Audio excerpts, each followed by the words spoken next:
అది ప్రవక్తలు అంటే. దేవుడి కొరకైన ప్రవక్తల జీవితానికి ఎలా ఒప్పుకోవాలి వల్ల దేవుడు చెప్పిన ప్రకారంగా ఎలా ఒప్పుకోనుకున్నాడు. దేవుడు చెప్పిన ప్రకారంగా కొత్త చొప్పున ఆహారాలు భుజించాడు. దేవుడు కొత్త చొప్పున నీళ్లు కూడా భుజించాడు.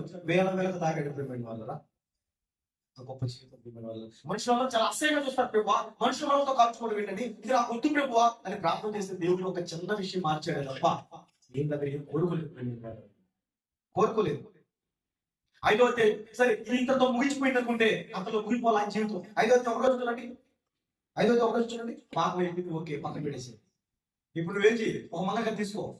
ఆ మంగళగత్తిలో ఏం చేయి, మొత్తం బోడుగుండి చేసి, ఆ బోడుగుండి చేసిన ఆ వెంట్రుకలు ఏం చేయాలి, 3 భాగాలు చేయి. చూడండి 2వ వచనం, పట్టణంలో ముట్టడి వేస్తే దేవుడు సంపూర్ణమైనప్పుడు నీవు పట్టణంలో వాటి 3వ భాగం కాల్చి 2వ భాగం తీసి ఖడ్గము చేత హతము చేయ రీతిగా దాన్ని చుట్టూ విసిరికొట్టి మిగిలిన భాగము గాలికి ఎగిరిపోనిపో. నేను ఖడ్గము తీసి వాటిని తరుముదును, అయితే వాటిలో కొన్నిటిని తీసుకొని నీ చెవులు కట్టుకును. ఏంటి ఆ వెంట్రుకల్ని, ఆ ఎంటుకలు ఏదన్నా బయట నుంచి బార్బర్ షాప్ లో తీసుకొస్తాను మేము అన్నాడా? గుండి చేర్చుకోవాలంటాడు. I'm ready. చూసారా నేను జీవితంతో గొప్పలు పోయిన వల్ల నేను బయటికి తీసుకొస్తాను రేపు ఇంటుడే కదా అన్నాడు. కాదు నీ వెంట్రుకలే. అదే ఇశ్రాయేలు దగ్గర నాశనం ఎలా జరగబోతుందో, వాళ్ళు చేసిన అతిక్రమాలకు, వాళ్ళు చేసిన పాపానికి దేవుడు ఎలాంటి శిక్ష వేయబోతున్నాడో ముందుగా యెహెజ్కేలు చెప్తా ఆ సంగతులు భయపరుస్తున్నాడు దీని వల్ల.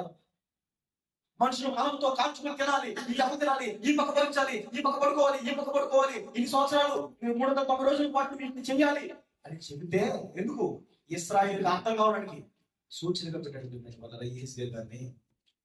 అది దేవుడు చెప్పిన మాట ప్రకారంగా తూచ తప్పకుండా ప్రతి మాటలు విని వాటి చూపులు చేసేటువంటి ఈ రోజు దేవుని కొరకు మనం ఒక మాట కూడా మనం బ్రతకలేకపోతున్నామే, ఒక చెప్పిన ఒక విషయాన్ని మనం బ్రతకలేకపోతున్నామే.